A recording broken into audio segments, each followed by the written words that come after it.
We finish off our draft profiles with Alfons Freij, Linus Eriksson, and Andrew Basha with the great Will Scouch.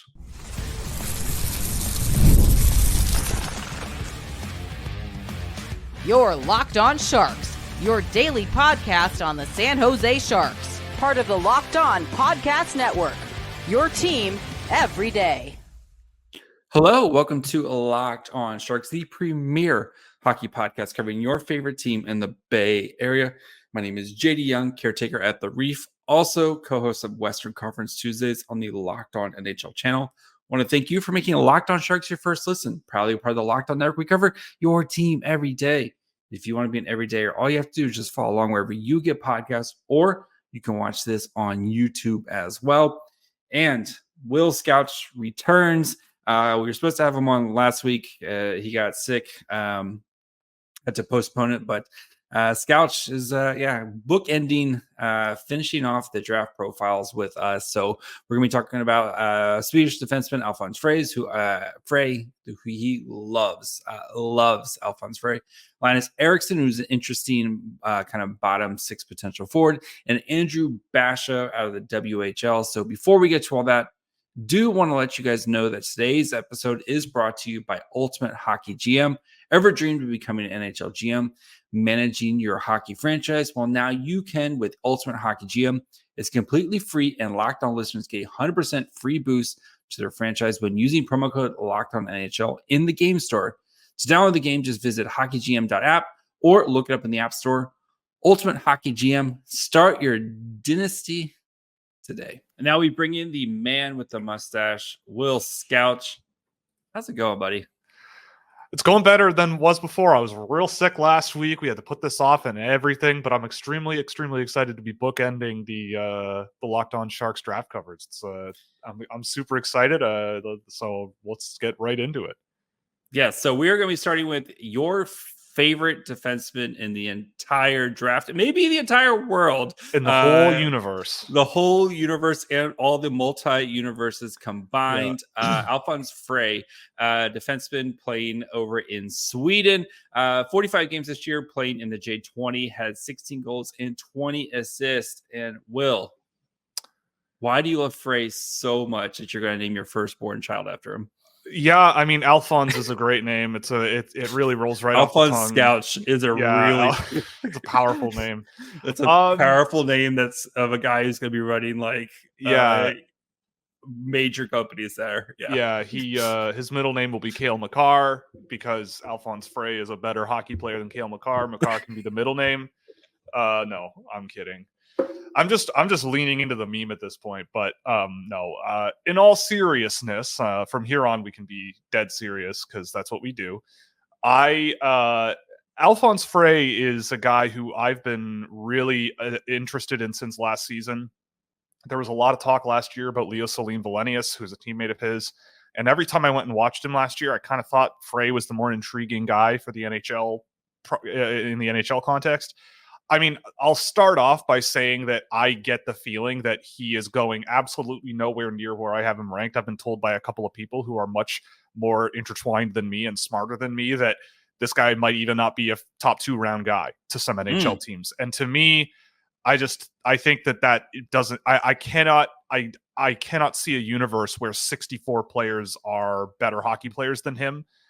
And I guess look, what makes him really interesting to me, and I spoke to a scout about this the other day because they basically kind of said, like, can you pitch me on why you have him so high? Like, what's the deal there? And honestly, it's like, well, the name of the game we're doing is projection, right? We're trying to take a player and see where they're going to be in 5 years. And I think with Frey, I see a player who, well, number one, I think a really good advantage is that of all of these defensemen at the top end of the draft, he's European. He's the only European of the group. That gives him a lot of flexibility. I mean, I guess you have Salayev, who can, of course, kind of move up and down in the KHL. He'll be in the KHL. But the good thing about Frey is that next year he's going to the second division to play pro hockey.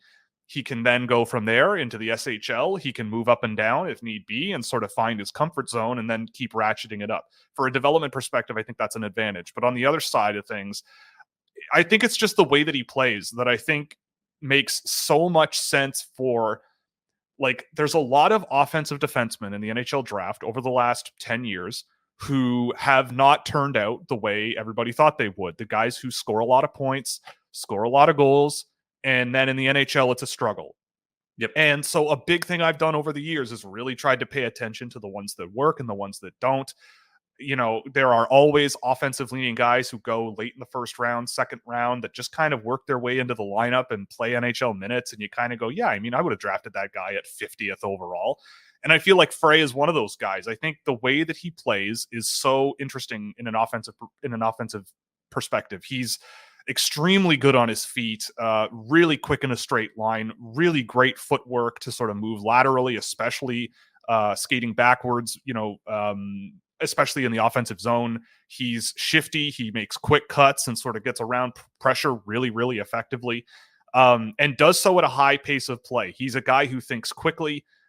He's creative. He does some, like, it sounds mundane, but the way he handles defensive zone retrievals is really impressive. I think a lot of the time you'll find him establishing good body positioning. You'll find him getting his stick on the puck first. You'll find him faking one way and going another on a retrieval. He just seems so comfortable messing with the opponent to sort of create space for himself. And that's something that I don't see with a lot of these other guys. I mean, a lot of these defensemen at the top end, I've seen them sort of just stop pressuring in the corners on defensive zone retrievals a lot. And in the NHL, that's just not going to cut it. So a guy like Frey, who can sort of carry his momentum, keep the game flowing in the right direction, and immediately really sort of go, I'm going to just quarterback this myself, is really impressive. And again, like, if we're talking about generating offense, there are defensemen who generate, and there are some in this draft. There are some who generate just by virtue of just putting it on net. They have a great shot from the point, and they use it and use it and use it, and that's fine. Right? Look at Evan Bouchard, right? In the playoffs these days. He doesn't really have that much of a playmaker instinct that much, but he's a shooter. He's a great shot from the point. Yep. I personally think that a little bit more diversity, we just saw guys like Denton Matejchuk be ranked as high as the top 10 by people for exactly what Frey does. That shiftiness, that shaking off pressure, pushing into the offensive zone and trying to create there. I just think Frey brings even better sort of positional awareness in the neutral zone. He's a guy who definitely physically kind of can struggle here and there, but the real advantage I think that he brings is that in the neutral zone, he kind of has that style of defending where he doesn't even really get to the defensive zone all that often, just by positioning himself well, carrying a lot of momentum to challenge breakouts in a really clever way. And yeah, I mean, I think there are some areas that he's not the best, but I think that in terms of, if you're thinking about how he generates his offense, how he plays, I think it works in the modern NHL, the kind of way that he does. And I think there's not that many other defensemen that you can say that about this year. Yeah, especially, I mean, we've talked about ad nauseum with all the defensemen, and especially in that kind of first tier where the Sharks, if one were to fall, they all are like, I can see it, but there's also this that could go with, wrong with it. And a guy like Frey, who it sounds like he has a lot of, kind of pro qualities already to his game, right? Where you talk about the way he's kind of that motor in the corner, where he's not just gonna, he's going to kind of play the right way, which is what coaches like. You mentioned the physicality, and he's 6'1", about 200 pounds. It's not like he's some, the typical 5'9" European defenseman. It sounds like if he was playing in Canada, I think he's probably a top 15 pick, right? I mean, I think I mean, I've seen him play internationally a whole bunch this year. But if he's from Saskatoon or from Toronto, he's doing pretty well for himself, I would think. I think the thing about him, again, he's not small. We're not talking about a 5'9", 5'10" defenseman. I think the thing that he really does need to work on is that lateral motion and pinning guys against the boards and the half wall and sort of closing those gaps a little bit better than he does, because faster players can just go right through him. But that's not uncommon. There's 3 or 4 defensemen that probably go higher than him that have exactly the same issue these days. It's not uncommon. So for me, I look at that and go, yeah, but when you zoom out, look at everything holistically, I think it's perfectly reasonable to say, I think he deserves to be in the conversation with these guys, even if you disagree with me in terms of how much I see him positively. I think that he's a guy who will just get better and better and better every single season, as long as he's coached and motivated to stay this exciting, confident offensive guy who, he can play in the right system, and I think it could work. But also he's got the mobility and the raw speed to cover his own butt and get back when he needs to. Because overall the results for him have just been so good. I mean, one of the games I did watch of him this year was absolutely horrendous and terrible and bad, all basically wire to wire. But you still saw the instinct and you still saw the intent of kind of the style of player he wants to be. So I don't know. I remain a huge fan of him. I if other people don't, then I think that's more fun for me. I mean, the Sharks have 2 second-round picks. I would bet that 33 he'll be there. I think the second pick is in the 40s somewhere, 42. So I wouldn't be so sure about 42, but you never know. But 14 I think would be a bit of a reach to the NHL marketplace, but 33 I think is entirely possible, and I would be thrilled if I added him at 33. Yeah, that was going to be my next question, especially if the Sharks potentially go forward, right? You got Celebrini. You feel you're going to hit a home run with Celebrini. Whatever you do at 14, if you get just the best player available, whether it's forward or defenseman, and then getting a guy like Frey at 33, you're going to be walking away smiling as a Sharks fan to pair, especially with what you did in the 2023 draft. You're going to be feeling really, really good about where you are heading. So yeah, I think Frey is, I know a lot of fans, a lot of your fans have been kind of beating the drum of the Sharks to draft Frey. I mean, we know they picked Matthias Havlet a couple years ago. Like, they're not afraid to draft the kind of the European or Swedish defenseman. So yeah, I'm really curious to see where he goes here in the draft. All right, guys, before we continue with Will Scouch, we talk about Linus Eriksson, who's going to be playing with William Eklund's brother, Victor Eklund. Just need to take a quick break. Hey, Locked On Sharks fans, I want to take a moment to bring up one of our partners, the mobile game Ultimate Hockey GM. Ever dreamed of becoming an NHL GM and managing your hockey franchise? Do you think you can run the Sharks better than Mike Greer? Well, your dream can come true, and this game is most definitely for you.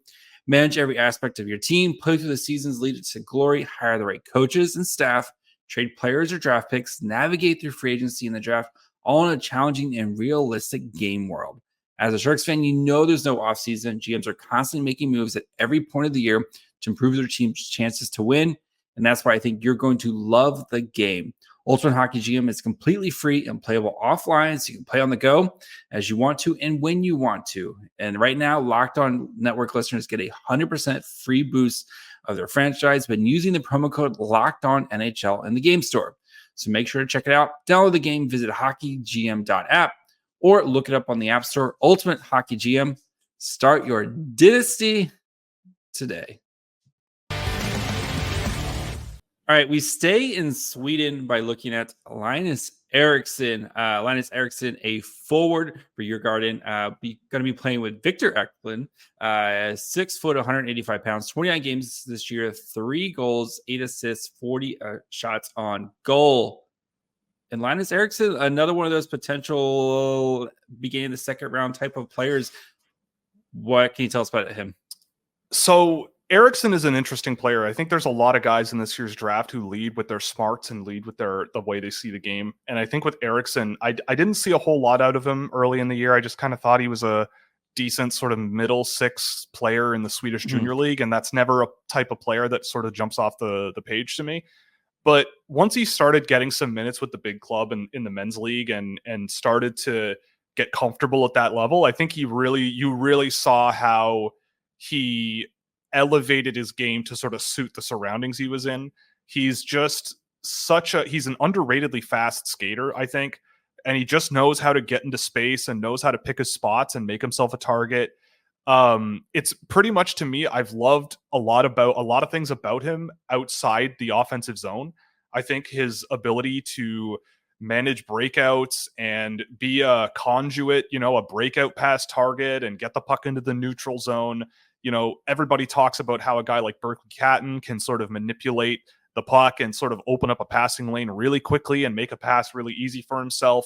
Eriksson does a similar thing. It's not obviously the same type of talent level, but it is the same sort of idea. He has that sort of next level understanding of, okay, I know how to play around with the speed of the game a little bit to push and pull players around. And I think that's an interesting trait, especially doing that against men.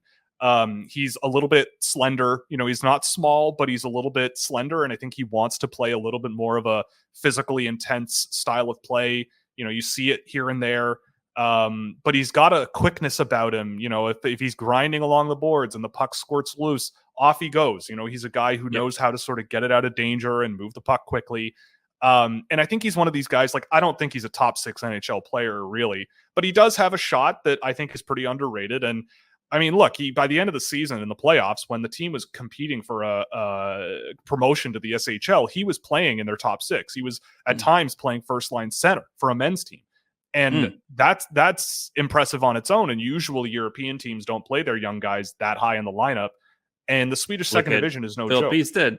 Exactly. Exactly. Yeah. So it's an interesting situation that he's in. And I think he's very much a guy that appeals to people who are detail oriented and guys who just see, to me, if I'm coaching him, it's like, well, look, okay, like, I think the big thing to work on is his vision in the offensive zone and just sort of establishing offensive zone cycles and all of those things, which are tricky to do. If you're very focused on sort of generating play in the rush and chipping in defensively, offense can be maybe a little bit of a struggle. And so that I think is going to need to sort of come a little bit of a ways, but I still think that he's a shooting threat on his own.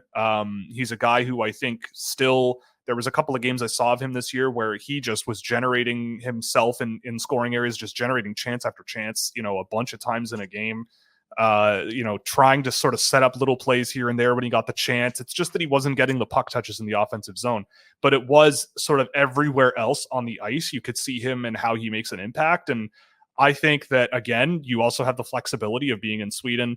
He can go to the junior level if he wants, but I don't think that's the expectation from what I understand with Djurgården. I think they're going to be right back in the second division, and I think he's going to be a mainstay there. They're going to have a young team there. They're going to have a lot of fun, and they're going to be good. They're a good group of young players, and I think he's going to be a rock in the middle of the ice that they can sort of put guys like you mentioned, Victor Eklund, Anton Frondell, like those guys can go and play around him. And who knows where he goes from there. But I think he's a really interesting and smart hockey player that, I mean, again, if he's there in the 40s and he's the 4th guy I pick and Frey is the 3rd one and who knows who goes at 14, I think you've had a really, really good weekend.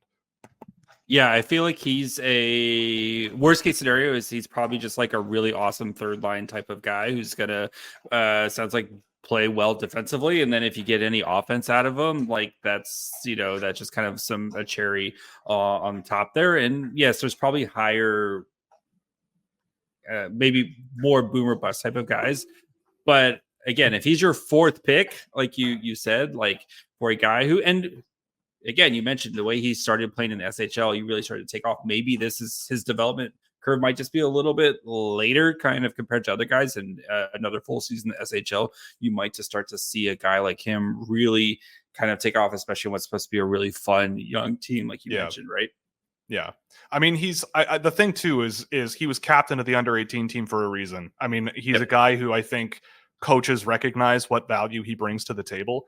Again, I don't think he had a point a game, but I don't think he was the most like incredible offensive player for the Swedish team in that tournament, but you definitely saw why they put a lot of faith in him and give him a lot of responsibility, because I think he can handle it and he can eat minutes. And I mean, we talk about defensemen who can eat minutes all the time. I think, I again, like no prospect is a guarantee, and I don't really see him as anything more than a good 3rd line guy, but I mean, a good 3rd line player in the late 1st, early 2nd through the 2nd round is a win to me. Yeah, no, I definitely think so. And, I think for the Sharks, like they spend a lot of time focusing on skill, and they should continue to add as much skill as they can, right? Because there's no rule that says you can't put out more than 2 good lines on a given night. At least I haven't seen it yet, but I don't know why teams keep falling for it. But again, having some balance to your prospect pool isn't the worst thing in the world. And a guy like Eriksson, I think, would be one of those guys where not the sexiest pick, but he has kind of all the makings to be a really solid bottom 6 type of player who you're going to have under contract and be cheap, and you can kind of keep him around especially when you have to start kind of paying bigger money guys like Celebrities or Will Smiths or William Eklund, all that fun stuff, which is a weird thing to think about for a guy who hasn't even been drafted yet, but it's part of the game and the process. You do have to think long-term like that, and having cheap guys who can kind of play well around your big contracts, right? Mm-hmm. So, yeah. But all right, guys, before we finish up with the last draft profile of the year, we talk Andrew Basha. Just need to take a quick break. Passion, drive, and patience, the formula for winning championships, is also what keeps your ride or die alive. eBay Motors is everything you need to maintain your vehicle and leveled up to peak performance, superchargers, roof racks, exhaust kits, LED headlights, and more. Whether you're into speed, power, or style, eBay Motors has got you covered. Over 122 million parts for your number one ride or die. You'll always find exactly what you're looking for. With the eBay Guarantee Fit, your part is guaranteed to fit your ride every time or your money back, because with eBay Motors, you're burning rubber, not cash. And with all the parts you need at the prices you want, it's easy to make your car the MVP and bring home huge wins. So keep your ride or die alive at ebaymotors.com. Eligible items only, exclusions apply. eBay Guarantee Fit, only available to U.S. customers. All right, let's finish up. We're going west to the WHL to talk about Andrew Basha, forward with Medicine Hat, 6 foot, 185 pounds, 68 games this year. He had 33 goals, 57 assists with 208 shots on goal. Medicine Hat is a fun team with a bunch of guys who are in the prospect or in the draft cycle right now. So what makes Basha such an interesting guy? He's just exciting. Like, he's a guy, I have them. He's one of the, yeah, done. We can go home. I'm going to bed. No, he has one of the most, like, he's one of the guys who, whenever I watch him, I finish the game and I go, that was a lot of fun. Like, he's an electrifying kid. You know, he loves the high skill play. He loves the high pace, rush up the ice offense. But he's also, really good on the cycle in the offensive zone. I've seen a lot of people comparing him to a guy like Andrew Crystal, but I don't see echoes there at all. In fact, I think I like more of what I see in Basha. I mean, I think Crystal, his creativity level and just the way he sees the ice and makes a play is just next level sort of creative. But Basha brings a pace and a skating ability and a tenaciousness to the game that I just haven't really seen as much of out of a guy like Crystal over the years. And I think with Basha, I mean, this is a guy I also haven't seen in a little while, but I've seen a lot of him since last season. And just the high-end ability to, again, play a style of play that I think works to generate offense in the NHL. He is an evasive kid. He's quick laterally. He's quick in a straight line. He is, he's pretty determined with the puck on his stick. For him, it's just going to be a matter of every shift he's applying himself and really sort of pushing the game offensively, because there are stretches where I kind of think he takes the foot off the gas a little bit, sort of plays a little bit more of a passive role, and he doesn't really have that lightning quickness that if he does get past the puck and he's sort of standing around looking for it, he can get closed off pretty quickly and sort of be erased in the neutral zone or entering the offensive zone a little too easily. But when he's going, he's really going. And on paper, there's a lot of good results for him in the data that I've got, especially offensively. And I mean, yeah, I think that if you end up with him on your team, it's just a fun factor thing. It's just he's just a lot of fun to watch. Like he's a pretty skilled winger. He plays at a high pace of play. He's, a guy who's aggressive. He isn't a guy who just shoots from the perimeter either. He's a guy who will try to get into scoring areas and off the puck, try to get to scoring areas and all those little things that you really, really want to see. And I think that there's a bit of a not defensive side of his game, but maybe a little bit more of a tenacious sort of off puck forechecking ability there that I think he hasn't quite explored as much as he could. So I think there's a lot of upside with Basha. I mean, I think there are worlds where he might struggle a little bit in the NHL to establish himself as an offensive player, but I'm not going to doubt him. I think I would believe in him because I think that players like him are guys that I would want to be successful in the NHL. Like, he's just so much fun, an electrifying talent who just brings so much joy to the game. He's one of those guys, right? And I think that, he's a highlight reel generator guy. And I think there's lots to like about him. He's, in my mid to late first round, like towards 20, I think. And I think that as a guy, if you want to bet on skill and speed and just just go mode, then yeah, he's a great option in that range, I think. Yeah, and Basha, you mentioned the tenacity, right? And that's kind of been what Mike Gur's been trying to add is that like we want to be good and skilled players, but we also want to have that kind of in your face mentality. You know, you look at guys, different players, but a guy like Quinn Mussing, a guy like Casper Holton, who are like, I'm going to be better than you, and I'm also kind of going to rub it in your face a little bit, or be, you know, that type of and I think that's kind of what you're getting with Basha. How much though with Basha, right? Because you do have to keep in mind he's playing with you know, Caden Lindstrom is going to be a top 5 pick in this year's draft, and then you have Gavin McKenna, who's going to be a huge pick. First, is it 2 years from now? He's probably going to go in the first overall, or potentially first overall. How much do you have to kind of weigh in that, like just with the skill that he's playing with? I mean, a little bit, but that's kind of why I track the data that I do, right? It kind of really focuses. That's why he does the work, people. Yeah, it's why I do the work, because you want to cut through stuff like that. Yeah. He did kind of bounce around the lineup. I think again, I haven't seen him in a while, but I think I noted that he's played with quite a few different players on his line.